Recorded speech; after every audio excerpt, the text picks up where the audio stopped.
Hello friends, आज हम लोग स्ट्रेट लाइन पढ़ते हैं। तो स्ट्रेट लाइन का डेफिनेशन होता है ए लाइन हैविंग नो कर्व्स, मतलब एक लाइन जिसमें कोई कर्व ना हो। जैसे कि एक स्ट्रेट लाइन है, इसमें कोई कर्व नहीं है, तो ये स्ट्रेट लाइन हो गया जिसमें कोई बेंडिंग वेंडिंग नहीं होता हो। तो स्लोप ऑफ लाइन हमको जानना है। तो इससे पहले हमको ये पता होना चाहिए कि इंक्लिनेशन क्या होता है किसी लाइन का। तो इंक्लिनेशन होता है theta measured in positive direction of x axis in anti clockwise direction. तो इस कोऑर्डिनेट एक्सिस में देखते हैं कि ये जो लाइन है इसका जो मेजरमेंट है थीटा, तो यही इसका इंक्लिनेशन को बताएगा। अगर इस लाइन को और ऊपर से ड्रॉ करेंगे तो इसका इंक्लिनेशन बढ़ जाएगा। तो अब हम देखते हैं, if theta is the inclination of line L, ये जो लाइन एल है, then tan theta is called the slope और ग्रेडियंट ऑफ द लाइन। तो जब हम थीटा को ऐसे लिखेंगे tan थीटा, तो ये इसका स्लोप को डिनोट करेगा, और स्लोप और ग्रेडियंट एक ही चीज़ है। और स्लोप को हम m से डिनोट करते हैं, तो इसलिए m equals to tan theta हो जाएगा। और हाँ, थीटा का वैल्यू कभी भी 90 डिग्री नहीं लेंगे, क्योंकि tan 90 नॉट डिफाइंड होता है। अब देखते हैं slope of a line when coordinates of any 2 points on the lines are given. जब किसी लाइन पे 2 कोऑर्डिनेट दिया हुआ हो तो हम स्लोप कैसे पता करेंगे। तो जैसे यहाँ ड्रॉ किए हैं, तो 2 पॉइंट दिया हुआ है P और Q। P का कोऑर्डिनेट है x1 y1 और Q का है x2 y2, और ये पॉजिटिव x एक्सिस से थीटा एंगल ड्रॉ कर रहा है। तो यहाँ पे हमको स्लोप निकालना है, तो स्लोप को m से डिनोट करते हैं। तो m और tan थीटा एक ही बात है। तो equals to y2 minus y1 upon x2 minus x1। यहाँ वैल्यू पुट करेंगे और m का वैल्यू आएगा, वही स्लोप कहलाएगा।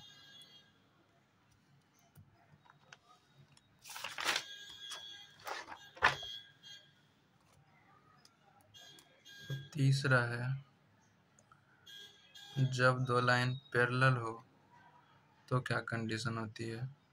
जैसे यहाँ एक लाइन है L1 और दूसरा है L2। तो L1 L2 दोनों पैरेलल लाइन है, और L1 जो है वो x एक्सिस के साथ अल्फा एंगल बना रही है, और L2 बीटा। चूँकि L1 और L2 पैरेलल है, इसलिए अल्फा और बीटा बराबर होंगे, क्योंकि दोनों पैरेलल है। Then tan alpha equals to tan beta. तो tan अल्फा और tan बीटा का वैल्यू भी सेम होगा। तो tan अल्फा और tan बीटा, क्योंकि इसका स्लोप है, तो m1 m2 भी बराबर हो जाएगा। Their slopes are equal. तो इससे हम कंक्लूड कर सकते हैं कि hence two non-vertical lines L1 and L2 are parallel if and only if their slopes are equal। मतलब दो नॉन वर्टिकल कहने का मतलब है कि जो लाइन पॉजिटिव एक्स एक्सिस के साथ 90 डिग्री का एंगल ना बनाता हो।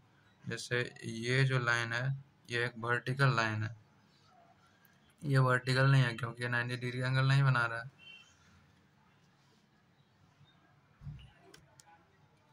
अब फोर्थ पॉइंट है, if lines L1 and L2 are perpendicular. जब दो लाइन परपेंडिकुलर हो आपस में, तब स्लोप्स का क्या कंडीशन होगा। तो हमारे सामने फिगर है, यहाँ ये दोनों लाइन L1 L2 एक दूसरे के साथ परपेंडिकुलर है, 90 डिग्री का एंगल बना रहा है, और एक्स एक्सिस के साथ अल्फा और बीटा एंगल बना रहा है। तो यहाँ हम लोग देखते हैं, अगर लाइन L1 और L2 परपेंडिकुलर है तो beta equals to alpha plus 90 degree होगा। अब आप बोलोगे ये कैसे होगा, तो देखते हैं। चूँकि ये एंगल 90 डिग्री है, तो ये एंगल भी 90 होगा वर्टिकली अपोजिट एंगल कंडीशन से। अब देखो, ये एंगल बीटा है जो कि इस ट्रायंगल के बाहर है, तो बीटा एंगल तो बाहर है, लेकिन ये दोनों एंगल जो है इंटीरियर अपोजिट एंगल है। और एक कंडीशन होता है ट्रायंगल में, exterior angle equals to sum of interior opposite angle, तो वही प्रॉपर्टी से ये हो गया। तो इसलिए अभी 10 ले लेंगे दोनों साइड, तो tan beta equals to tan alpha plus 90 degree, तो tan beta equals to minus cot alpha, क्योंकि ये हमने पढ़ा है कि 90 degree plus alpha equals to minus cot alpha, क्योंकि ये सेकंड क्वाड्रेंट में चला जाएगा, और सेकंड क्वाड्रेंट में tan जो है वो कॉट में कन्वर्ट होता है माइनस साइन के साथ, जब 90 डिग्री प्लस एंगल हो तो tan beta equals to minus 1/tan alpha होगा, क्योंकि कॉट अल्फा है तो 1/tan अल्फा हो जाएगा। तो इसलिए m2 equals to minus 1/m1। तो ये m2 m1 कहाँ से आ गया भाई? तो ये कहीं से नहीं आया, ये tan बीटा है, tan अल्फा है, तो ये स्लोप है, तो इसको हमने m2 नाम रख दिया, क्योंकि स्लोप को हम m से डिनोट करते हैं। तो ये m2 हो गया, m1 हो गया, तो m2 equals to minus 1/m1 हो गया। इसको इधर मल्टीप्लाई कर देंगे तो m1 m2 इक्वल्स टू -1 हो जाएगा। तो ये कंडीशन आया कि जब दो लाइन परपेंडिकुलर होगा तो उसके स्लोप का प्रोडक्ट -1 होगा, याद रखना है इस बात को। अब पांचवा पॉइंट है कि एंगल बिटवीन टू लाइंस, दो लाइन के बीच में एंगल। तो इसका सीधा सा एक फॉर्मूला है, tan theta equals to mod के अंदर m2 minus m1 upon 1 plus m1 m2, जहाँ की m1 m2 स्लोप है। और एक बात ध्यान देने की है कि 1 plus m1 m2 not equal to 0 होगा, क्योंकि अगर ये 0 हो गया तो फिर तो गड़बड़ हो जाएगा, नॉट डिफाइंड हो जाएगा।